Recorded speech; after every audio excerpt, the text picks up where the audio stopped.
Guys, welcome to another blog. So ఈ బ్లాగ్లో నేను కొన్ని ఇన్ఫర్మేషన్ అయితే గ్యాదర్ చేశాను అబౌట్ టొయోటా రిలయబిలిటీ అనేది. సో ఎందుకు టొయోటా అంత రిలయబుల్, ఎందుకు కాదు, ఇప్పుడు నేను చెప్పే పర్ఫెక్ట్ ఎగ్జాంపుల్ రిలయబిలిటీ అనేది అంటే లైక్ నాకు అనిపించింది నేను చెప్తూ ఉంటాను. సో యా, నేను కూర్చున్న కార్ అయితే ఇన్నోవా క్రిస్టా. సో ఆల్రెడీ దీని మీద ప్రీవియస్ వ్లాగ్స్ అయితే నేను చాలా పెట్టాను. సో లెజెండర్ అని అట్లా ఎట్లా ఏదో మెన్షన్ చేశాను. బట్ క్వాలిస్ నుంచి నెక్స్ట్ ఇన్నోవా, అండ్ నెక్స్ట్ నుంచి ఇన్నోవా క్రిస్టా, అండ్ నెక్స్ట్ నుంచి ఇప్పుడు Innova Hycross. So this is the cycle of Innova. So ఆ ఇన్నోవాలో ఉన్నప్పుడు type 1, type 2, type 3, type 4, and then next Innova క్రిస్టాలో మళ్ళీ ఒక సెకండ్ ఫేస్ లిఫ్ట్ వచ్చింది. ఆ నెక్స్ట్ మళ్ళీ జనరేషన్ మారింది, that is Innova Hycross. But Innova Hycross the separate wing, but MPV సెగ్మెంటే, బట్ అది పెట్రోల్ విత్ హైబ్రిడ్ ఉంది. బట్ ఇప్పుడు నేను నడిపేది అండ్ రివ్యూ చేయబోయేది diesel automatic. And petrol and డీజిల్లో మాన్యువల్ కావాలంటే obviously like Innova Crysta diesel manual ఇప్పుడు మళ్ళీ కంటిన్యూ అవుతున్నాయి sales. So reliability is the Toyota అనేది ఎందుకు అంటే, సో దాదాపు టొయోటా కార్స్ అన్ని రిలయబుల్ ఉంటుంది. Only original Toyotas, but not the గ్లాన్జా ఇవన్నీ మారుతీవి. సో అవి నేను ఇంక్లూడ్ చేయట్లేదు. సో నేను మాట్లాడుతుంది ఓన్లీ ఇన్నోవా అండ్ ఫార్చునర్ గురించి. ఈవెన్ ఫార్చునర్ కూడా నా ప్రీవియస్ బ్లాగ్లో మీరు చెక్ చేసి ఉంటారు. లైక్ ఒరిజినల్ ఫార్చునర్ ఉంది. సో అది కూడా లైక్ చాలా కిలోమీటర్స్ తిరిగింది. ఈవెన్ దానికి ఇప్పుడు కూడా ఒక్క ప్రాబ్లం రాలేదు. అండ్ సర్వీస్ కూడా నార్మల్, లైక్ బేసిక్ సర్వీస్, ఎక్కడ చిన్న ఇష్యూస్ అయితే ఏం లేవు. Even AC, engine performance, mileage కూడా అది కూడా బాగానే ఇస్తుంది. అండ్ అదొకటి నేను చూశాను. నెక్స్ట్ బండి వచ్చేసరికి ఇంకో ఇది. సో ఇప్పుడు నేను కూర్చునేది అయితే 2.8 litre, it's and top and Z series. So ఇది మా అంకుల్ వాళ్ళు తీసుకొని దగ్గర 7-8 ఇయర్స్ అయితే అవుతుంది. సో జనరల్ సర్వీస్ తప్ప మిగతా ఒక్క ప్రాబ్లం అయితే లేదు. ఇప్పటిదాకా అయితే ఒక్క ప్రాబ్లం రాలేదు. ఏదైనా కావచ్చు, లైక్ ఇంజన్ పర్ఫార్మెన్స్ అన్న కావచ్చు, లేదంటే మైలేజ్ విషయానికన్నా కావచ్చు, లేదంటే ఇంజన్ వేర్ అండ్ టేర్, ఈ పార్ట్ పోయింది ఆ పార్ట్ పోయింది అన్న దానికైతే ఇప్పటిదాకా అయితే ఏ ప్రాబ్లం అయితే రాలేదు. సో ఇది ఒక పాయింట్ రిలయబిలిటీ, లైక్ అదే ఇంజన్ వేర్ అండ్ టేర్ ఒకటి, అండ్ మంచి పర్ఫార్మెన్స్ ఇంతవరకు కూడా మంచి పర్ఫార్మెన్స్ ఇస్తుంది అనేది ఒకటి రిలయబిలిటీ టొయోటా వాళ్ళది. అండ్ రెండోది ఏంటంటే, ఈవెన్ దో దీన్ని ఎంత రఫ్ అండ్ టఫ్ వాడినా కూడా, రఫ్గా లైక్ ఎంత స్పీడ్ కొట్టినా కూడా, బట్ ఒక క్యారెక్టరిస్టిక్ అయితే ఉంటుంది. సో నేను అదొకటి అబ్జర్వ్ చేశాను. లైక్ రీసెంట్గా చెప్పాలంటే మేము యాక్చువల్లీ ఈ వెహికల్ చాలా లాంగ్ ట్రిప్పే చేసాము. సో ఆ లాంగ్ ట్రిప్లో నేనే షాక్ అయ్యా. లైక్ హైవేలో లైక్ లిటరలీ నాకు బెస్ట్ ఆఫ్ వేరే చూపిస్తుంది, బట్ నార్మల్గా అయితే 16.5 is the best of highway, పైగా డీజిల్ ఆటోమేటిక్ అనేది ఒకటి నాకు చాలా బాగా అనిపించింది. అండ్ ఇప్పటిదాకా చూసుకుంటే ఓడోమీటర్ అయితే 51,000 కిలోమీటర్స్ ఉంది మొత్తం ఓవరాల్గా. సో నాకు ఇప్పుడు జస్ట్ మీకు ఇంజన్ స్టార్ట్ చేస్తాను, నాకైతే ఏ క్లాటరింగ్ సౌండ్, లైక్ టక్ ఏదన్నా వేరేంటర్, ఏ క్లాటరింగ్ సౌండ్, స్మూత్గా ఇంజన్ రన్ అవుతుంది. సో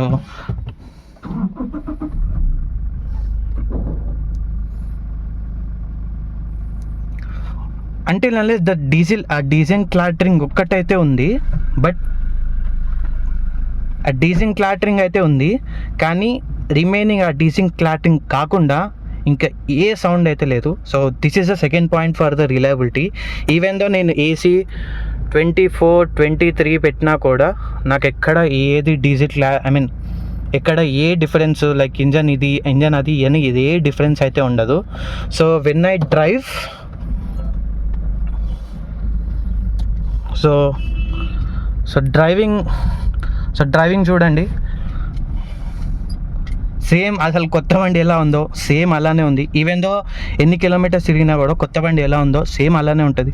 ఎక్కడ స్టీరింగ్ ఇష్యూస్ ఎక్కడ లేవు. ఈవెన్ స్టీరింగ్ చాలా లైట్ అయింది, బేస్డ్ ఆన్ ఇక వాడి స్టీరింగ్ కూడా చాలా లైట్ అయింది. And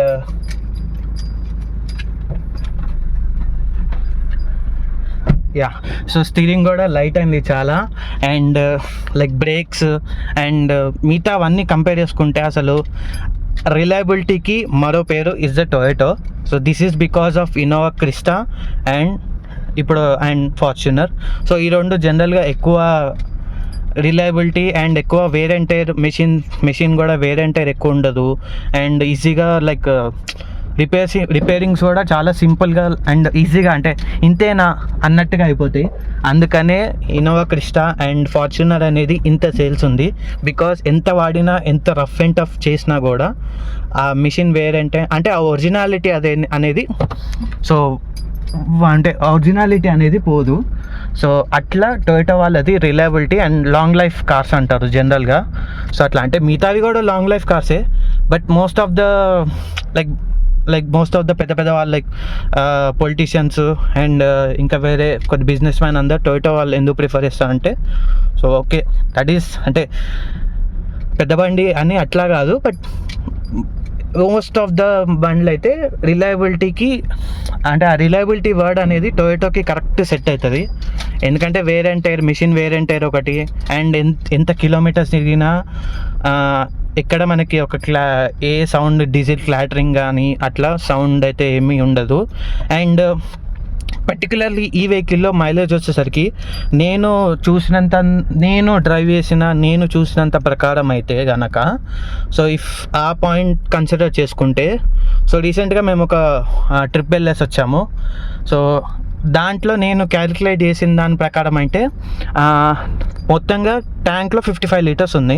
so 55 litres is the capacity.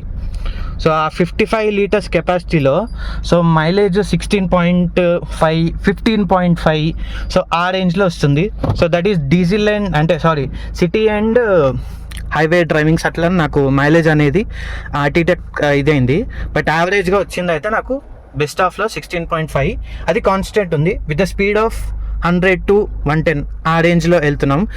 Obviously automatic కాబట్టి 6 స్పీడ్ టార్క్ కన్వర్టర్ ఉంది. సో కొద్దిగా అంటే హైవే కాబట్టి అంత స్పీడ్ వెళ్ళాము. బట్ ఆ స్పీడ్లో ఉన్నా కూడా మైలేజ్ అయితే 16 అంటే అక్కడ కూడా ఎక్కడ ఏ డిస్టర్బెన్స్ రాకుండా కార్ చాలా స్మూత్గా, అంటే లైక్ ఒక రోడ్ నాయిస్ తప్ప కార్ చాలా స్మూత్గా, ఎక్కడ సస్పెన్షన్ నాయిస్ కానీ, ఎక్కడ డిస్టర్బెన్స్ కానీ ఎక్కడ ఏమనిపించలేదు.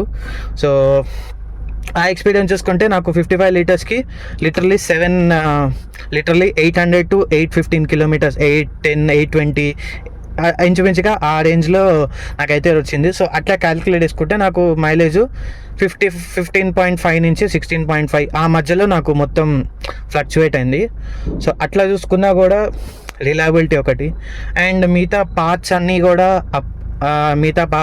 మా అంకుల్ చెప్పిన దాని ప్రకారం అయితే ఎక్కువ ఓర్న్ అవుట్ కానీ, లేదంటే ఈ పార్ట్ పోయింది, ఈ పార్ట్ మార్చాలి, కొత్త పార్ట్ మార్చాలి అన్నట్టుగా అయితే నాకు కూడా ఏమనిపించలేదు. ఈవెన్ ద క్వాలిటీ కూడా ఎంత యూజ్ చేసినా కూడా క్వాలిటీ కూడా చాలా ఇప్పుడు చూడండి ఇగో. సో ఈవెన్ ఇట్లా వచ్చినా కూడా సంథింగ్ డిస్టర్బెన్స్ సౌండ్ కూడా ఏం లేదు. ఈవెన్ నేను ఎప్పుడైనా హార్డ్గా పుష్ చేసినా కూడా అసలు ఏది సౌండ్ అన్నట్టు ఏమి డిస్టర్బెన్స్ అయితే ఏం లేవు. సో ఈ పాయింట్ టొయోటా వాళ్ళది అంటే గట్టి రిలయబిలిటీ.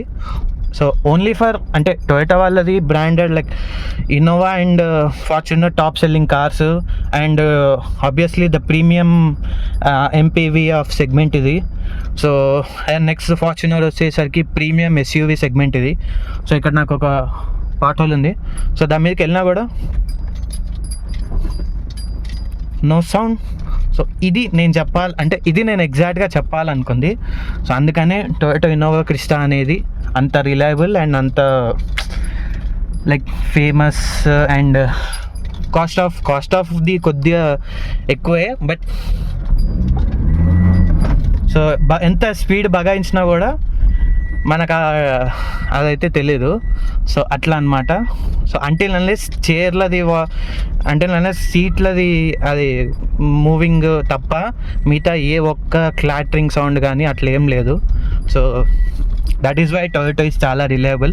నేను రీల్స్ చూస్తూ ఉంటాను, చాలామంది ఇంకా పాత ఇన్నోవాలు ఇంకా ఇప్పటికీ కూడా నడిపించుకుంటున్నారు. ఈవెన్ దో 1 lakh కిలోమీటర్స్ అయినా, 1 lakh పైన అయినా కూడా లాంగ్ డ్రైవ్స్కి కానీ లేదంటే ట్యాక్సీస్ కానీ ఇన్నోవానే వాడుతున్నారు.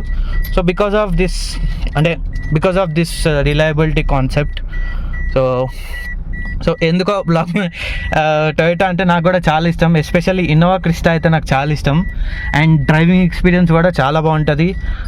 వన్ వన్ అంటే వన్ మెయిన్ థింగ్ నాకు చాలా ఇష్టమైనది ఏంటంటే, first of all it's an rear wheel drive with 6 speed torque converter and sequential కూడా ఉంది. సో అట్లా నాకు టొయోటా అనేది చాలా ఇష్టం. So thank you guys, thank you so much for watching this video. So ఎందుకో నాకు టొయోటా గురించి చెప్పాలనిపించింది, ఎందుకంత రిలయబిలిటీ, సో అట్లా చెప్పాలనిపించింది, పెట్టేశాను. అండ్ బేసికల్లీ ఇన్నోవా క్రిస్టా అనేది నా ఫేవరెట్.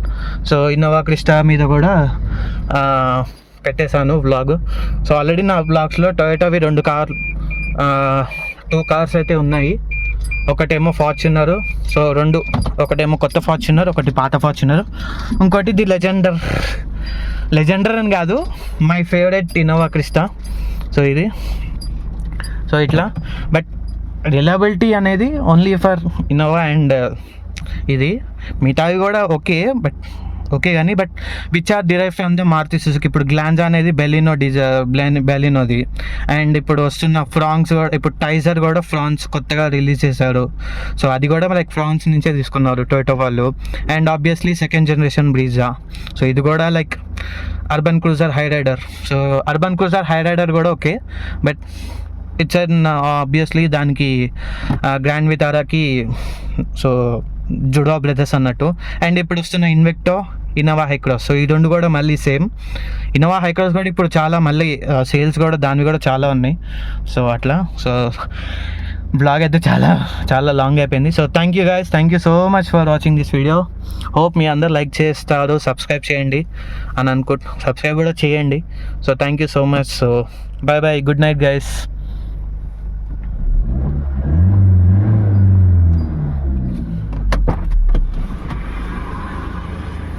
సో ఒక్కసారి ఇంజన్ సౌండ్ అయితే చూద్దాము.